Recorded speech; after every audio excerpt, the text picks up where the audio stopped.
የኩላሊት በሽታ ካለባቸው 10 ሰዎች መካከል 9ኙ እንዳለባቸው ራሱ አያውቁም። የሚያውቁት በሽታው አሳሳቢ ደረጃ ላይ ከደረሰ እና ኩላሊታቸው ወድሞ ፌል ካደረገ በኋላ ነው። ግን አሁን የምናያቸው የማስጠንቀቂያ ምልክቶች ይህን መቀየርና መቀልበስ ይችላሉ።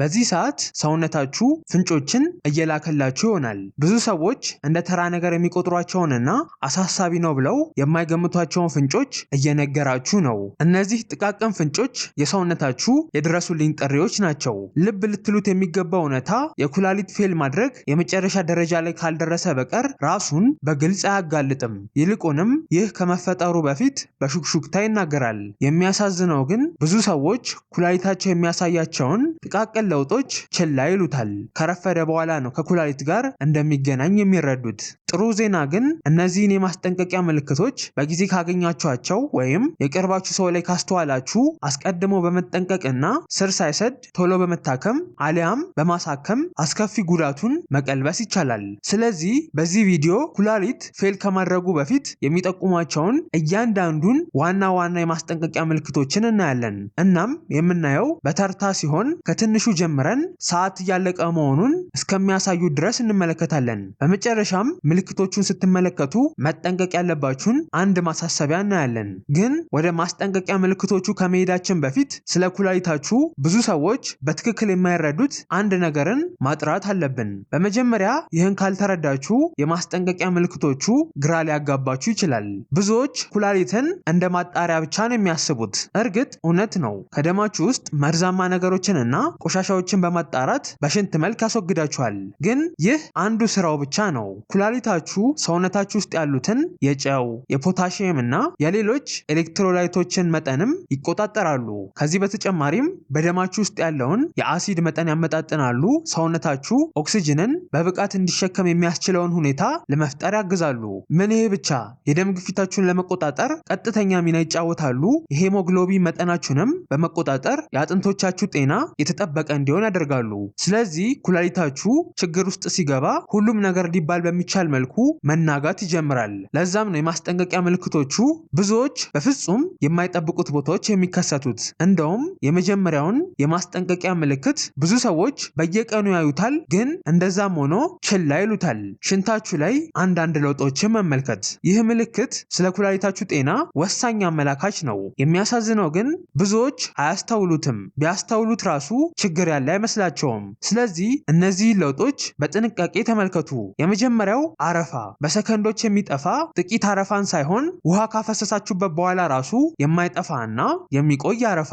ይህ የሚፈጠረው ደማችሁ ውስጥ መቆየት የነበረባቸው ፕሮቲኖች በሽንታችሁ በኩል ማምለጥ ሲጀምሩ ነው። ይህ ማምለጣቸው ደግሞ ኩላሊታችሁ በአግባቡ ለማጣራት እየተቸገረ መሆኑን የሚያሳይ ምልክት ነው። ሁለተኛው የቀለም ለውጥ፣ ወደ ፒንክ፣ ቀይ ወይም ቡኒ የተቀየረ ሽንት ውስጡ ደም እንዳለ ሊያመላክት ይችላል። አንዳንድ ጊዜ ደግሞ መጠኑ በአይናችን ለማየት በማያስችል መልኩ በጣም ትንሽ ሊሆን ስለሚችል በላብራቶሪ ምርመራ ብቻ ነው የሚታየው። ቢሆንም ግን ይህ ችላ ሊባል አይገባም። ሶስተኛው ወደ መጸዳጃ ቤት በተደጋጋሚ መመላለስ፣ ከተለመደው በላይ መሄድ፣ በተለይ ደግሞ ሌሊት ላይ በተደጋጋሚ ለመሽናት መነሳት፣ ወይም ደግሞ በተቃራኒው የሽንታችሁ መጠን እጅግ በጣም መቀነስም ችግርን ሊያመላክት ይችላል። እነዚህ ለውጦች ለብቻቸው የኩላሊት በሽታን አያረጋግጡም፣ ግን ከዚህ ከቀጣዩ የማስጠንቀቂያ ምልክት ጋር አብረው ሲከሰቱ የማንቂያ ደውል ሊሆናችሁ ይገባል። ቀጣዩን ምልክት አስቸጋሪ የሚያደርገው ሊጠረጠር አለመቻሉ ነው። ምክንያቱም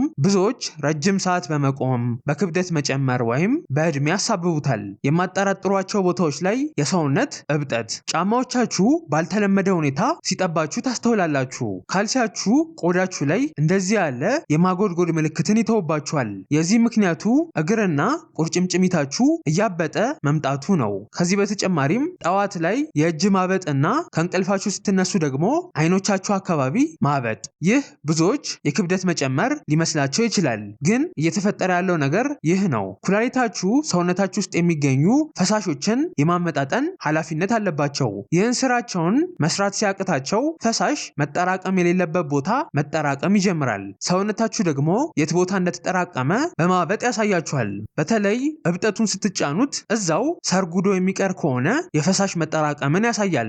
አሁን ከዚህ በኋላ የሚመጡት ምልክቶች ችግሩ ተባብሶ አንድ ደረጃ ከፍ ሲል የሚከሰቱ ናቸው። ኩላሊቶ ችግር አጋጥሞት ፕሮቲኖች እንዲያመልጡ ከማድረጉ አልፎ የፈሳሽ ማመጣጠን ላይ ቁጥጥሩን ሲያጣ የሚከሰቱ ናቸው። ከዚህም በላይ ደግሞ ቀጣዩ ምልክት የበለጠ አሳሳችና የማይገመት የሚያደርገው እጆቻችሁ ወይም እግሮቻችሁ ላይ አለመከሰቱ ነው። የሚከሰትበት ቦታ ከኩላሊት ጋር ይገናኛል ብላችሁ በፍጹም በማታስቡበት ቦታ ላይ ነው። እንደውም ብዙ ሰዎች ከረፈደ በኋላ ነው የማስጠንቀቂያ ምልክት እንደሆነ ራሱ የሚያውቁት። በመስታወት ስትመለከቱ ወሳኝ ነገሮችን አስተውሉ። ቆዳችሁ የሆነ ነገርን ሊነግራችሁ እየሞከረ ነው። ቆዳችሁ ላይ ለውጥን ከተመለከታችሁና የቆዳ ማሳከክ ካጋጠማችሁ ልብ በሉ። ወዲያው የሚጠፋ ማሳከክ ሳይሆን የማይጠፋና በተደጋጋሚ የሚመላለስ ማሳከክ። አንዳንድ ጊዜ የሚያሳክካችሁ ቦታ ምንም የሚታይ መንስኤ ራሱ ላይኖረው ይችላል። ባልተለመደ መልኩ የቆዳ መድረቅና የቆዳ መቆጣትም ሊያጋጥም ይችላል። ከዚህ በኋላ የሚመጡት የማስጠንቀቂያ ምልክቶች ጉዳቱ ከኩላሊት አልፎ መላው ሰውነት ላይ ተጽዕኖ የሚያሳድርበት ደረጃ ላይ እየደረሰ ነው ማለት ነው። ማለትም የማስጠንቀቂያ ምልክቶቹ መቼም ችላ የማይባሉበት ደረጃ ላይ የሚደርሱት እዚህ ጋር ነው። ምክንያቱም በቀጣይ የምናየው አንድ ቦታ ላይ የሚቆም ሳይሆን የሚከታተላችሁ ነው። ጠዋት ላይ አይናችሁን ከምትገልጡበት ቅጽበት አንስቶ ማታ እስከምትተኙበት ሰዓት ድረስ ይከታተላችኋል።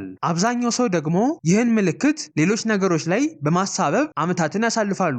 ልዩ የሆነ እና እንቅልፍ ራሱ የማያስተካክለው ድካም። ሁሉም ሰው ድካም ይሰማዋል። ለዛም ነው ይህ የማስጠንቀቂያ ምልክት አደገኛ የሆነው። መጥፎ ነገር ነው ተብሎ አይገመትም። ከረጅም የስራ ቆይታ በኋላ ሌሊት በቂ እንቅልፍ ካለመተኛትና በጭንቀት ምክንያት ነው ተብሎ ይታሰባል። ነገር ግን ከኩላሊት ጋር የተያያዘው ድካም የተለየ ነው። ከረፍት በኋላም አይለቃችሁም። ሌሊቱ ሙሉ ተኝታችሁ ትነሳላችሁ፣ ግን አሁንም የድካም ስሜት ይሰማችኋል። ቀላል ስራዎች ከባድ ይሆኑባችኋል። ትኩረት ማድረግ ያቅታችኋል።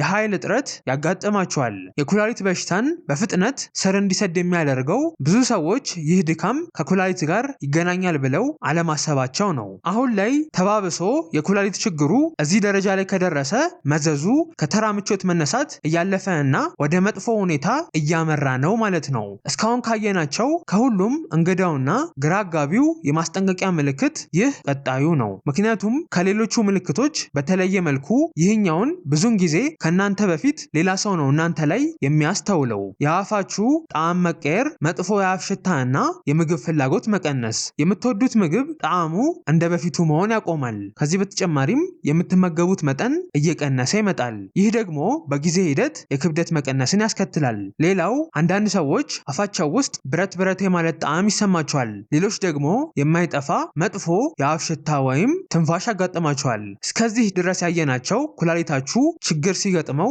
የሚነግሯችሁን ሹክሹክታዎች ነው። ከዚህ በኋላ ግን ሹክሹክታው ወደ ጩኸት መቀየር የሚጀምርበት ነው። በተጨማሪም ከመጀመሪያ ደረጃ ማስጠንቀቂያ እያለፈ ነው ማለት ነው። የሚያሳዝነው ግን እንደዛም ሆኖ ብዙ ሰዎች ኩላሊት ነው ብሎ አይጠረጥሩም። ስራዎችን በምትሰሩበት ጊዜ የአተነፋፈስ ስርዓታችሁ ላይ አንዳንድ ለውጦችን መመልከት፣ ማለትም የትንፋሽ ማጠርና ለመተንፈስ መቸገር፣ ቀላል የሚባሉ የዕለት ተዕለት እንቅስቃሴዎች ከባድ እየሆኑባችሁ መምጣት፣ ደረጃ መውጣት ከምትጠብቁት በላይ አድካሚ መሆንና አጭር ወቅት በከባዱ እንድትተነፍሱ ሲያደርጋችሁ። ብዙ ሰዎች ለመተንፈስ መቸገርን ከሳምባ ወይም ከልብ ችግር ጋር የሚያገናኙት።